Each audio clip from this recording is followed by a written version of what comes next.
Hey guys, it's Cam here. Welcome back to the build room. A little different this week. We're going to be having a look at my Chicago Air Compressor Hush 150. And we're going to see if it lives up to the hype and if it is in fact silent. So stick around and check it out.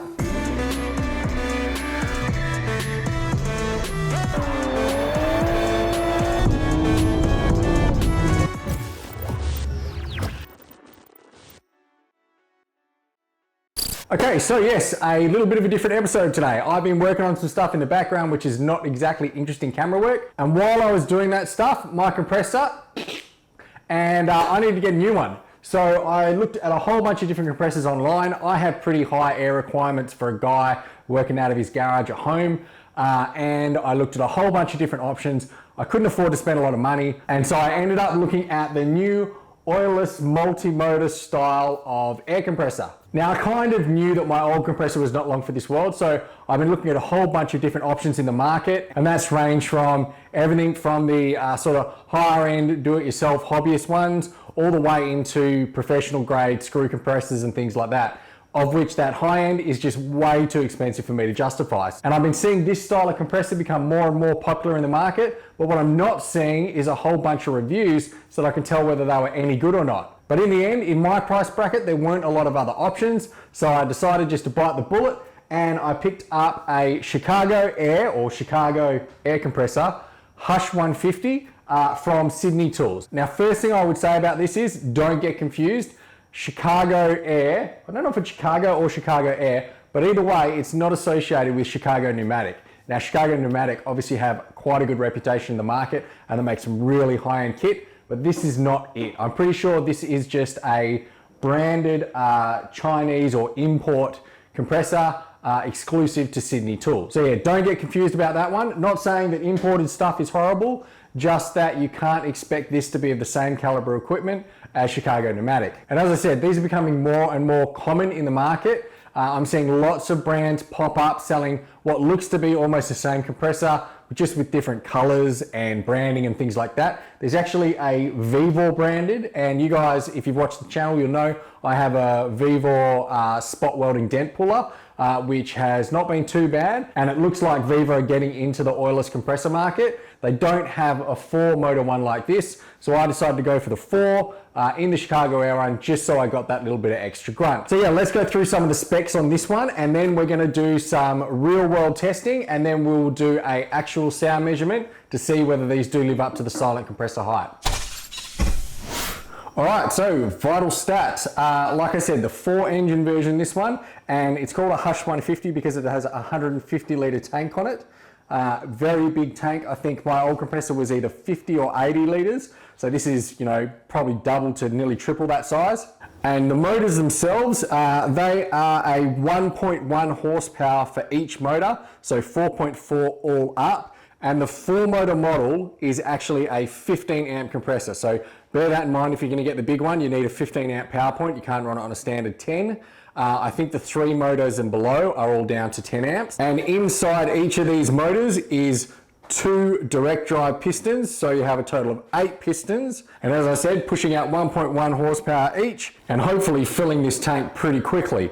Now the rated specs for these is 19.35 CFM max and a 110 PSI free air delivery of 410 litres at 14.45 CFM. The working pressure is 8 bar, which is around 115, 120 PSI, and this beast weighs 100 kilos. So yeah, be thankful that it's on wheels. Speaking of wheels, these wheels are solid rubber, and while that doesn't seem like a big deal, a lot of older compressors used to come on inflatable wheels, and those things suck. The rubber in them ages over time and eventually they pop, and then you're trying to drag around your compressor on 2 flat tires. Ask me how I know. So yeah, we're expecting this thing to throw a lot of air, and if all of these stickers are to be believed, hopefully fairly silently.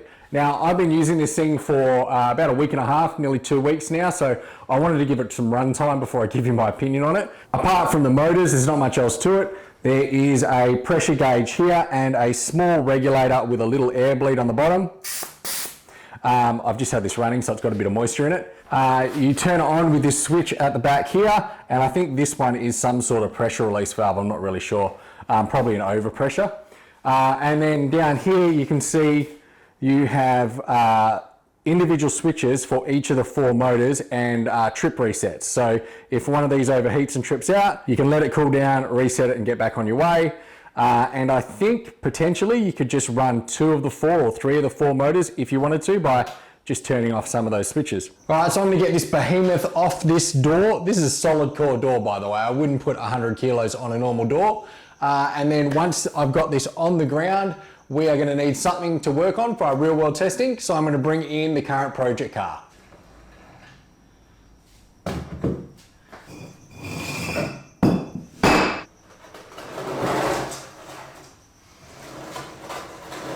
Kilos.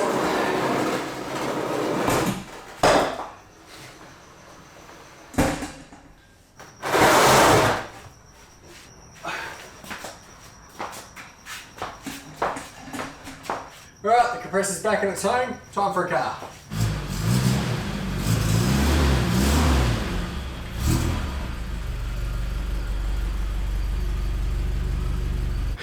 Right, so this is the current project. It is my 1977 Toyota Celica liftback. Now this is what I called my roadkill rescue project. There's a full series if you want to watch how it got to look like this. Basically, we stripped it back to bare metal. It looked like this. We did a full decal and sticker pack to make it look like this. I took it to a bunch of shows, promised I would never get it wet and keep it in this garage. And then I did not deliver on that. It got rained on heavily for months and ended up looking like this. So where it is today is I've started trying to solve that rust issue, and I've started with the main body panels, and we're going to save this thing. It's looking pretty good, but there's a lot of other stuff we need to do. Now the doors have got a lot of structural rust. These were never meant to stay on the car, and it's not from being left outside. It's the damage that was there before I got the car. And that fender on that side has a nice big whoop-de-doo in this side here, so that's not going to stay on the car either. The bonnet is average. It's got some dents under this area of the paint, and the front was obviously knocked in at some point, and I tried to get some of that out, but that needs a lot of work. So what we're going to use this for today is for testing a air sander. So I have a Dynabraid. They chew up a lot of air, so we're going to see how it does when I'm sanding this panel out. Before we do that though, one of the main things I have a compressor for is to paint these things. So we're going to try it out with a spray gun first to see if it can keep up with that sort of demand. So yeah, the compressor is set up in its home. I run the regulator that came in it, and that's set to 100 psi. This one is my main regulator, the one I normally use, and it's set to about 60 psi at the moment. It's got another water trap in it, just really as a second fail safe so that I don't get water in my paintwork. And then it runs into a retractable hose reel. I use Nitto style fittings because I think they're the biggest and they allow the most airflow. I'm going to drain the tank now so it's completely empty. We're going to run a full cycle to get this up to pressure, and then I'm going to check the temperature on the motors. I like to put a towel down so it's not firing into the pavement.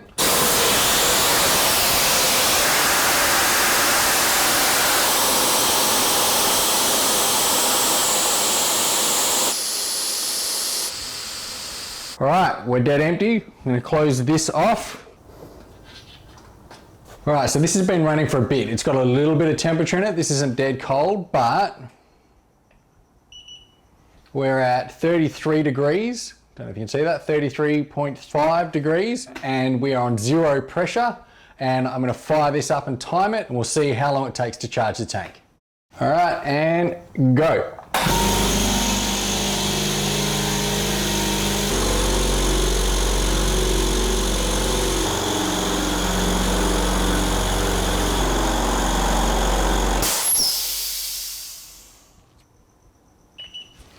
43.6 degrees, and that took 3 minutes and 16 seconds to get 8 bar in there.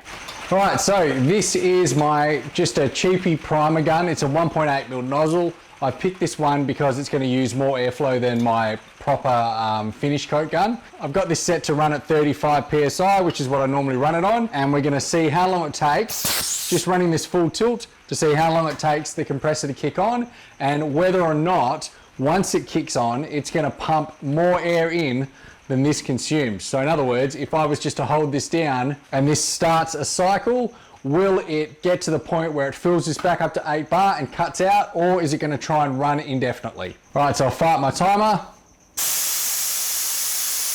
This might take a while, so we're going to do a couple of cuts here as well.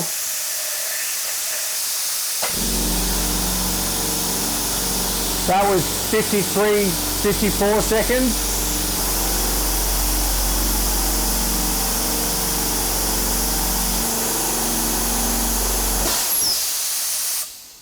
All right, so that's 4 minutes 40, and given that this took 53 seconds to start up, or 54 seconds, we're looking at 3 minutes and 46 seconds for the compressor to catch up. Just in case we need a shot of it, that's the actual times themselves with the split. So slightly longer than it did to charge from 0 PSI. Now, obviously, when you're spray painting, you're not just continuously holding the trigger down, so this is not going to be an issue for me. It never dropped below 90 PSI on the gauge the entire time, so that means that no matter what I'm doing in terms of spray painting, I don't have to worry about running out of air pressure in the tank, and the duty cycle on the compressor should be okay. Let's check the temp. Okay, they are now at 51 degrees. So yeah, definitely getting warmer, but not too bad. Now, I'm not expecting this thing to keep up when I start using the Dynabrade, but let's just see it now and see how bad it actually is. All right, so I've got 2 cameras set up now. The regulator is set to about 80 PSI now, I think, somewhere around there. Don't know if that's the right pressure for this, but it's what I normally run it on. So yeah, let's see how this goes. I'm not gonna run it too long because I really don't think this thing's gonna keep up, but let's see.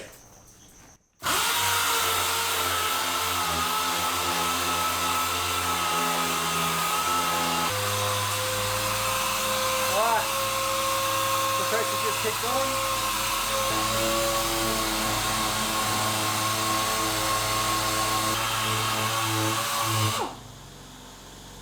All right. 52. All right, so that actually turned off just as I was reaching for the switch. It hit 54 degrees-ish on the motors, which isn't, again, too bad, but I have a feeling, I'll check the second camera in a bit, but I think we were at a stalemate in terms of pressure, meaning when I was sanding here, this thing was just keeping up with the sander, which I gotta say is pretty good. I really wasn't expecting even that. I was expecting a pressure drop over here. You don't want to just keep running these things. They just will not last if you run them flat out for an extended period of time. So in a situation like this, you've either got to take a break from sanding, you know, maybe sand a section and then go and clean or whatever. I mean, this is pretty intensive sanding. Sanding that rust off with 80 grit is not exactly a quick job. Or for the times that you know you're gonna have a huge amount of air sanding or something like that to do, just pick yourself up an electrical one. I've had this for quite a long time. It's an absolute cracker of a unit, and I would rather use that than shorten the life of the compressor by just whipping it for hours on end. Now, like I said, I would still rate that compressor pretty good. You really do need a sort of 3-phase commercial compressor to keep up with a Dynabrade and things like that. The reason I picked the big one is so that I don't have to worry about this when spray painting, although I think you could get away with one of the smaller ones when you're spray painting, but also so I can use the Dynabrade on that sometimes, not all the time, you know, for smaller bursts, like when you're actually sanding primers and things like that, where you're not just grinding into them as hard as you can. And also because I want enough air in the container to help me run my sandblaster better, and the sandblaster is hidden away back here at the moment, but sandblaster is another one that obviously is just like an open hose for air, sucking through as much grit as possible. You need as much air as you can to get a good finish. That just leaves us now with the actual decibel testing. So I have a decibel meter on my phone, and we are going to have a look now at what the actual numbers look like, and then I'm going to compare it to old Betsy over there, who's the old compressor on its way out, and we'll see just what a comparison is and whether this is really silent or not. All right, so background here is about 38 decibels. Me talking probably pops between 75 and 85. Let's see what the compressor on looks like. All right, that's about 77 to 78 decibels. All right, and 71, 72 decibels here. Now let's get Betsy in here. Remember what I was saying about flat tires? All right, it's in roughly the same spot. Here we go. It's like 84, 85. That one's like 82, 83. All right, so while those numbers aren't hugely different between old and new, you have to remember what the logarithmic scale of decibels means. So yeah, let's say that was 72 dB or thereabouts for the Hush 150 and 82 for the old compressor. Now that old compressor is, I think it's a single piston, 3 horsepower, was supposed to be 18 CFM, probably never did that. That was only the top rated, and remember the Hush 150 is 19.3. And it is a belt drive, not a direct drive, right? So belt drives were actually supposed to be quieter than direct drives back in the day. That compressor is a good 15 to 20 years old. So I definitely got my value out of it, but you can see the difference. So 72 dB for the Hush 150 versus 82 for the old compressor. That 10 dB difference on the logarithmic decibel scale means that it's actually 10 times louder. So, and you would have been able to see that. When I was talking, it was about 75 dB, and then when I was yelling, it was sort of 80 dB. So that's already a big difference. And then you're going that again for the difference between old and new. So it really is quite a big difference. 72 dB means, you know, I could be standing in my garage having a conversation and my neighbors probably can't hear it. They might be able to hear the air tools. I think the dynabrade's probably louder. The spray gun, on the other hand, going to be able to spray until 11 p.m. at night if I want. So that's a bit of a game changer for me. I wouldn't call it silent though. If I'm recording while I'm working on the car, I'm going to stop while that compressor's on because it's going to be very distracting in the background, but there's not too many ways to get around that. Where I have the compressor placed at the moment is not ideal. You should never have your compressor really close to where you're working because those motors are going to suck up anything that I sand off this or anything I paint off this. So I am actually going to move that down the back of the workshop at one point, and what I might do is try to get a semi-enclosed area for it with a fan so that I can leave it in here and paint without sucking paint fumes through. I'll throw in here a shot of the old compressor. Firstly, you can see both of those tires are blown. It sucks to move around the workshop, and it's probably the 3rd time I've replaced them. It's just a pain in the ass. But secondly, it's covered in yellow paint. Now I've had another project that no one on this channel has really seen yet that I'm working on, and it is being painted yellow in the last few weeks. That will be coming to the channel shortly, but you can see how much paint it sucked through the engine while it was in the garage because I couldn't put it outside because I was painting too late at night. So yeah, I don't want to put the new one outside either, but putting it down the back of the workshop is a good start, and then also maybe throwing some aircon filters on either side of a box would mean I can filter the air before it hits the motors and clogs them up. So anyway, time for final thoughts. Overall, I think it's a pretty good buy. Value for money wise, 20 years ago, I think I paid $800 for that compressor. And while it did well, it certainly has, I'd certainly say we've stepped up a bit with the Hush 150. And pricing wise, you got to think about $800 20 years ago was more expensive than that one is today. So technology's definitely come a long way there. I would say though, that if you've only got 10 amp power at home and you're spray painting cars and things like that, the next model down that's got 3 motors would be a perfectly adequate choice for you. I really think that the 3 motor one would still keep up with a gun, and you're not going to keep up with a dynabrade or a sandblasting cabinet anyway. So unless you're doing those fairly frequently and you're willing to put your compressor through a bit of a pain, you can probably save some money, stick with the 3 motor and have quite a nice unit in your garage. Anyway, that's where I'm going to leave the review for today. I'm going to do the standard stuff I always do for my channel, which is I'm going to link to the Violet Crumble series up here, and then I'm going to put some other cool content down here. Other than that, I just want to say thanks for watching, and I'll see you next time on The Build Room. Bye for now.